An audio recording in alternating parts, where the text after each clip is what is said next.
Hello guys, good morning, good afternoon, good evening. This video is for paper analysis of logical reasoning section of CSEET 2021 January attempt. Before starting the video, I would like to inform you that CSEET logical reasoning section का खाली एक set नहीं होता, काफ़ी set होते हैं. तो अगर आपको क्वेश्चंस यहाँ पे नहीं मिल रहे तो don't worry, okay? It could be another set, okay? Now let's start with the video. I would just like to tell you all that ये पेपर पहले दो पेपर से थोड़ा डिफिकल्ट है. मैं ज़्यादा नहीं बोलूँगी लेकिन थोड़ा डिफिकल्ट था. अगर आपको कंपेयर करना है तो इसके पहले के पेपर के एनालिसिस वीडियो से आप कंपेयर कर सकते हो. ऑल्सो ये पेपर का अटैचमेंट के ये वीडियो के नीचे डिस्क्रिप्शन बॉक्स से आप डाउनलोड कर सकते हैं. चलो let's start with question number 1. Now first question seems of coding. In a certain code language, if blamed is coded as ALBDEM, then wonder will be coded as what? बच्चा जब भी coding होता है तो दोनों को कंपेयर करो. So if I am starting with blamed, पहले बी को देखो. B is on the third place. Now कितने लेटर्स है? 1 2 3 4 5 6, right? Now B is on the third place, तो मेरा W be on the third place होना चाहिए. L is on the same place, देखो, राइट? एल सेम जगह दिख रहा है दोनों बाजू, तो ओ भी सेम जगह ही रहेगा. अच्छा, यही दो के बेसिस पे क्या मैं मेरा आंसर सिलेक्ट कर सकती हूँ? Let's see. In the first option W is in the beginning only, तो not my answer. Next, B में if you see W is the second word, again not my answer. C में if you see W is third, could be my answer, and O is also on the right place. Let's go for D. D में W is on the second place, again not my answer, so it is confirmed that C is my answer. Next, second में question का length देखे you will understand that थोड़ा question बड़ा है, details काफ़ी ज़्यादा है. So my suggestion would be कि जैसे जैसे आप रीड करते जाते हो, make a note of it what you are reading. Okay, so what I do on the right side of my page, here I will do the writing and analysis of the question.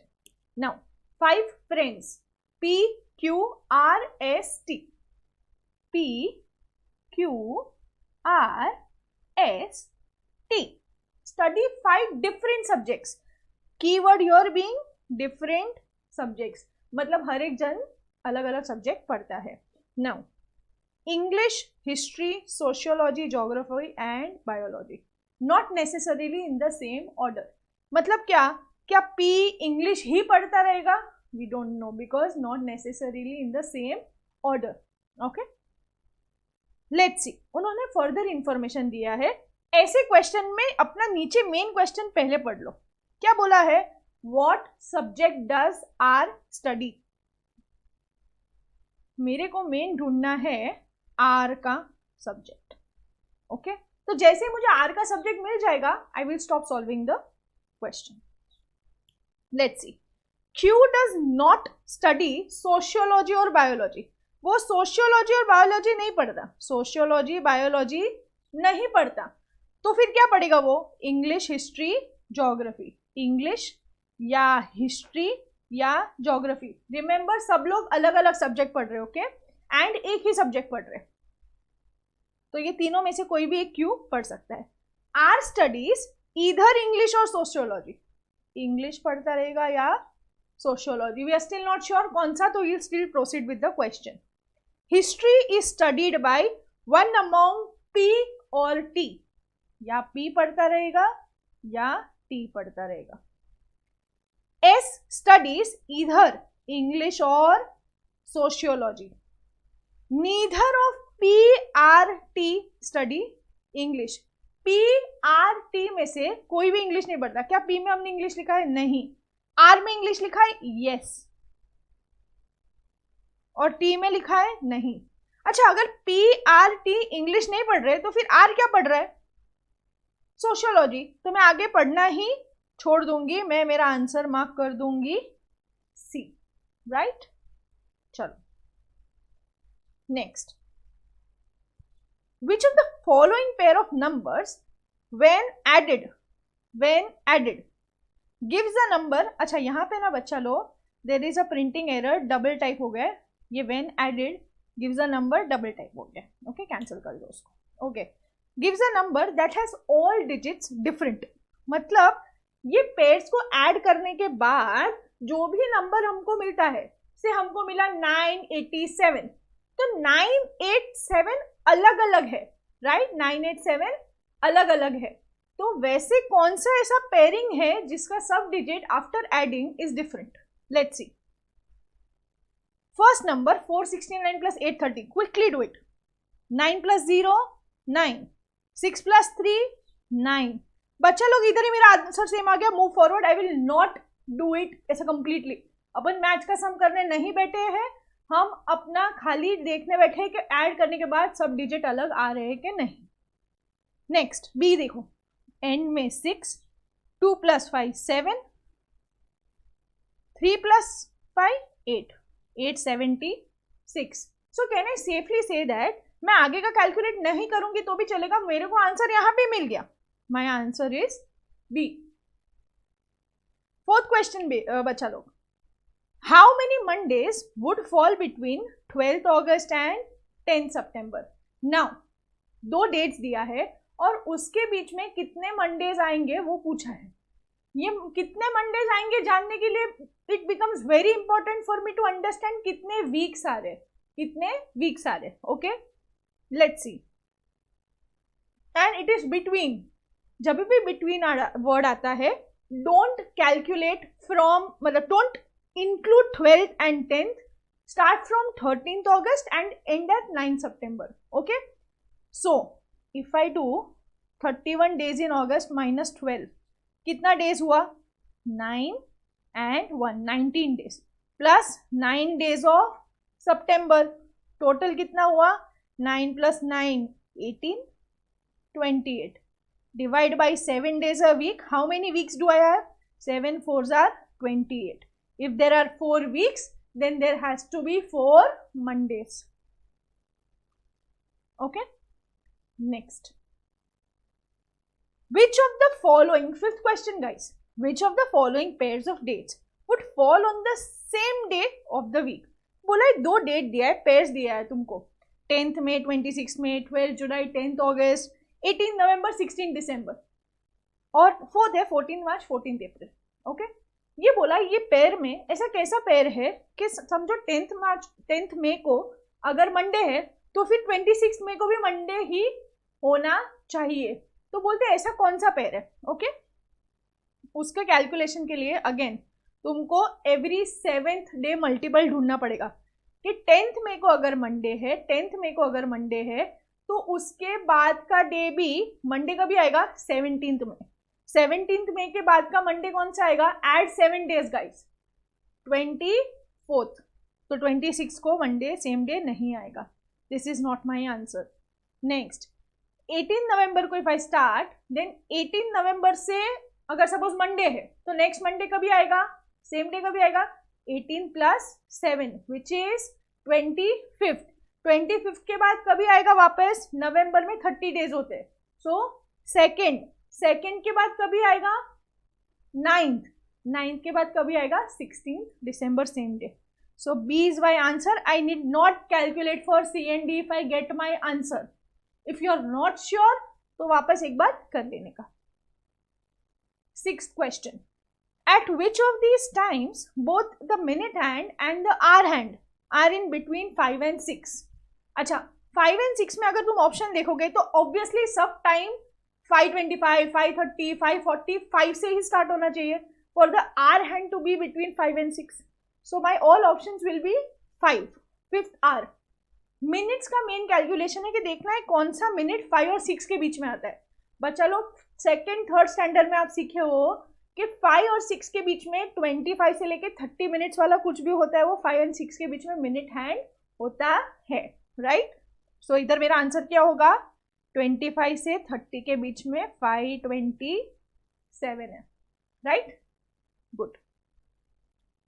Next, which of the following pair of words have equal number of unique consonants? मतलब क्या, ये दो pair भी है, right? जैसे love lift one pair, फिर flight rise another pair. बोलते पहले से ना पेयर में से कॉन्सोनेंट्स निकालो. लव में से कॉन्सोनेंट निकालो, लिफ्ट में से कॉन्सोनेंट निकालो, फिर लव और लिफ्ट का कॉन्सोनेंट देखो कौन से है, क्या है. एक तो पहले वो इक्वल नंबर होने चाहिए दोनों, और यूनिक कॉन्सोनेंट्स होने चाहिए. There should be no repetition. So पहले तो हर एक का कॉन्सोनेंट ढूंढना पड़ेगा. Let's see. चलो, if I find your love का कॉन्सोनेंट है L, L and B. O and E are vowels, they are not consonants. anything other than vowels are consonants. and उसके सामने है L F T. अभी मैं देखूं ना तो L रिपीट हो रहा है, तो L तो मैं रिपीट हो रहा है, तो it can not be my answer. Next F G H T R S. अच्छा, रिपीट नहीं हो रहा है बट इक्वल नंबर नहीं है. R V W F M S. बच्चा लोग रिपीट भी नहीं हो रहा है और इक्वल नंबर भी है. इसमें भी 3 है रिव्यू में, और फेमस में भी 3 है. तो I will not go for this. I will सीधा tick my answer as C. Now okay guys, let's come to question number 8. Now, consider the statements and the following assumptions and decide which of the assumption is implicit. Implicit मतलब क्या? Implicit मतलब क्या? It is implied in the statement. And then decide which of the following 1, 2, 3, 4 is your answer. चलो, let's understand the statement. To understand world history, thoroughly watch historical documents. ऐसा P बोल रहा है. Assumption is only historians watch historical documents. क्या ये assumption अंदर implied है statement में? किधर भी नहीं. Anybody can watch it. So this is not implied. This is not implied. Then watching documentaries is the only way to understand world history. Guys, is it the only way? No, it is one of the ways, and neither in the statement you can understand that it is the only way. So it is not implied. So B is your answer. Neither 1 or 2 are implied. Next, what would be the next term in the sequence given below? Sequencing का question है फटाफट. A Z B Y C X. अगर मैं इसको break down करूं तो it is basically A B C और reverse X Y Z. Reverse कैसे देखो? C is paired with X, B is paired with Y, right? So can I say that D will be paired with W? Correct? Good. Next, sector 1 of the following 4 options. It is not sector 1, guys. It is select 1. Select one of the following 4 options that will make the second pair analogous to the first pair. Okay. So इसके लिए first pair में पहले तो relation ढूंढना पड़ेगा कि दोनों related कैसे है, and फिर तुम second pair का easily ढूंढ पाओगे, right? चलो. Mathematics is 121. Sociology is what? Your options are given. But first, without even looking at the options, let's try and find the relationship between mathematics and 121. See, the only thing I can do here is कुछ तो numbers का relation ढूंढने का. So the only thing I can think of right now is mathematics is 1, 2, 3, 4, 5, 6, 7, 8, 9, 10, 11 words letter. 11 words letter. So ये और 11 को देख के मेरे को याद आता है जो मैं अगेन 5th 6th स्टैंडर्ड में पढ़ी थी. 11 स्क्वायर्स आर 120.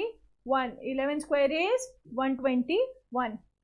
तो वैसे ही सोशियोलॉजी कितने वर्ड है? 1 2 3 4 5 6 7 8 9. 9 square is 81. So your answer is 81. Next, choose the options that logically follows the given 3 statements. Amazing. चलो, statement 1, all balls are bats. ये all ball, some ball ऐसा कुछ भी आया तो use a Venn diagram. It becomes very easy. चलो, this is my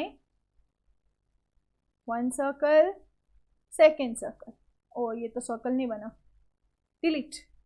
one more circle, ये बनेगा, बना. गुड. चलो, so this is my balls bats, because bats में बॉल्स इंक्लूडेड है. ऑल बैट्स आर विकेट, मतलब बैट्स के ऊपर और एक सर्कल जिसमें सारी विकेट्स है, तो यहां पे आएगी wickets. And all wickets are stump. Again one more circle, यहां पे आ जाएगा स्टंप्स. नाउ इसके बेसिस पे अभी नीचे के आंसर्स देखते हैं, कौन सा ट्रू है कौन सा false. Now some balls are not stumps, वो तो पॉसिबल ही नहीं है, बिकॉज बॉल तो सबसे छोटा सर्कल है, वो सब कुछ है. Next, no bat is stump. Bat second circle है, अगेन वो विकेट्स और स्टंप्स दोनों है. No ball are stumps, again false, ball सब कुछ है. All balls are stumps, true, all balls are included in stumps. Correct. So D is my answer. Now to avoid confusion, I will just let go of this diagram. If you want this diagram, you can just pause the video and draw it yourself. Chalo. Next. Among A, B, C, D, E, each reaching school at a different time. C reaches before D and A. तो मैं एक timeline बना देती हूँ. Suppose ये मेरा timeline है, right? C reaches before D and A. C reaches before D and A हो गया. Only after B, मतलब C somewhere in the middle है, B इधर है. E is not the last one to reach. मगर E तो इधर है ही नहीं, तो E किधर भी हो सकता है, यहाँ पे से E किधर भी हो सकता है, but he is not the last. Who among them reached school last? See, according to my data, E तो इधर है ही नहीं और D A का मुझे सीक्वेंस पता नहीं है, and I don't have further information to conclude कि D और A में से कौन लास्ट पहुंचा होगा, right? So what I will do is, I will say it is not determinable. Next, again I'll erase this part. Fine. Next, चलो. Which is the next letter in the given series below? A, D, I, P, Y, J. Chalo. Now, when I go and see that, let's see. A, D, Y, sorry. A, D, I, P, Y, J. Let's see. इसमें A और D में कितने letter बीच में आते हैं? B and C, 2 letters. फिर D और I में E, F, G, H, 4 letter. I और P में कितने letters? J, K, L, M, N, O, 6 letters. तो do you see the sequence? 2, 4, 6, 8. Correct. तो यहाँ पे गैप होगा 8 लेटर्स. फिर Y के बाद गैप होना चाहिए 10 लेटर्स का. अच्छा, आप बोलोगे Y के बाद Z पे तो एंड हो जाता है. नहीं, वापस चालू करो ABCD, राइट? वापस चालू करो ABCD.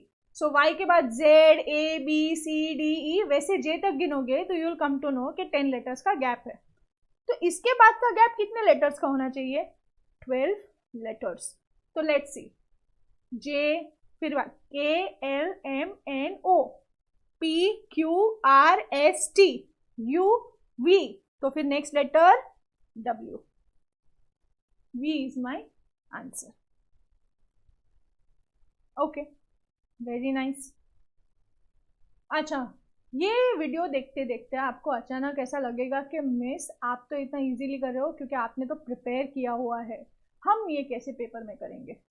आप ये पेपर में करोगे by lots of practice, by doing a lot of practice, because जितना प्रैक्टिस करोगे उतना पैटर्न्स आइडेंटिफाई करने में सिंपल होगा आपके लिए। जितना आप प्रैक्टिस करोगे उतना आपको ये नेचुरली स्ट्राइक होने लगेगा। Correct? Good. Which of the following pairs of alphabets have exactly two vowels in between them? C and M के बीच में कौन से वावल है? D, E वावल है, F, G, H, I vowel है, J, K, L नहीं। दो vowel पहले ही मिल गए मेरे को आंसर में, तो A is my answer. I did not find further.